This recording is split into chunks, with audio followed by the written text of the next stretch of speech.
इस बीच डब्ल्यूटीओ में कोविड-19 विषय को लेकर के चीन पर अंतर्राष्ट्रीय दबाव बनना वैसे भी अवश्यंभावी था और आज भी है। और इस संकट से बाहर निकलने के बाद अंतर्राष्ट्रीय समुदाय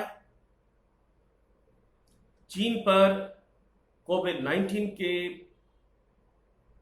जांच पड़ताल के लिए दबाव जरूर बनाएगा। डब्ल्यूएचओ के कार्यकारी बोर्ड के नए अध्यक्ष के रूप में भारत की जिम्मेवारी है, अंतर्राष्ट्रीय दायित्व है कि वह कोरोना वायरस अर्थात कोविड-19 के स्रोत के स्वतंत्र जांच के लिए, उसके प्रसार के लिए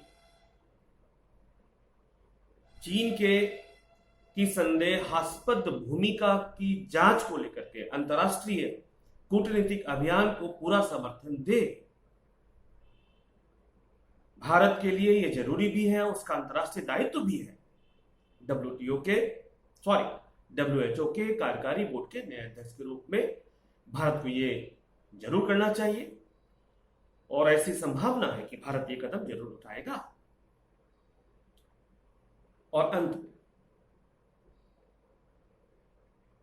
चूंकि चीन ने ही LAC पर अर्थात लाइन ऑफ एक्चुअल कंट्रोल अर्थात वास्तविक नियंत्रण रेखा पर शांति और सौहार्द बनाए रखने के लिए 1993 के भारत चीन समझौते का एक तरफा उल्लंघन किया है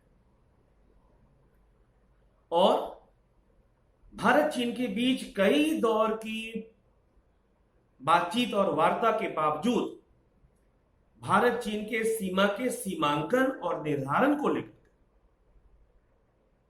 चीन गंभीर नहीं है, नहीं दिखाई पड़ रहा है। अतः भारतीय सेना के पास भी अब यह समय की मांग है और भारतीय सेना स्वतंत्र है कि वह वास्तविक नियंत्रण रेखा के पास आर पार क्रॉस LAC कार्रवाई के लिए भारतीय सेना स्वतंत्र है, योजना बना सकती है, कार्रवाई कर सकती है, अपने दावे प्रस्तुत कर सकती है, मजबूत दावे प्रस्तुत कर सकती है, उस दावे के समर्थन में सैनिक कार्रवाई कर सकती है। भारत के पास यह सैनिक विकल्प भी है। भारत इस सैनिक विकल्प का प्रयोग कर सकता है। इस विकल्प का प्रयोग करने पर विचार किया जाना चाहिए और जरूर कदम उठाया जाना चाहिए। इसके साथ साथ भारतीय सरकार, भारतीय सेना, BRO अर्थात बॉर्डर रोड ऑर्गेनाइजेशन, सीमा सड़क संगठन, भारत चीन से लगे हुए वास्तविक नियंत्रण रेखा जो कई हजार किलोमीटर लंबी है और स्पष्ट है, उसकी सुरक्षा करने के लिए बड़े पैमाने पर जो आधारभूत निर्माण का काम चल रहा है अर्थात सड़क का निर्माण, पुल का निर्माण, हवाई अड्डों का निर्माण, दूरसंचार सुविधाओं का निर्माण, उस पर और जोर शोर से काम करना चाहिए। और भारतीय सेना अपने कार्रवाई को अंजाम देने के लिए, कार्रवाई करने के लिए नई रणनीति बना सकती है, योजना बना सकती है, चीन को एक कठोर संदेश दे सकती है कि चीन एक तरफा तौर पर कोई भी सैनिक कार्रवाई करने के पहले भारतीय सैनिक जवाबी कार्रवाई के लिए भी तैयार रहे।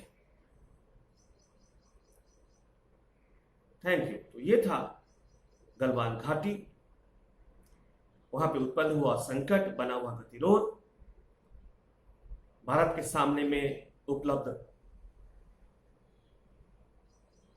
अवसर और विकल्प, उस पर संक्षिप्त चर्चा। इस पर और विस्तार से चर्चा करने के लिए फिर एक बार हम लोग मिलेंगे। Thank you very much.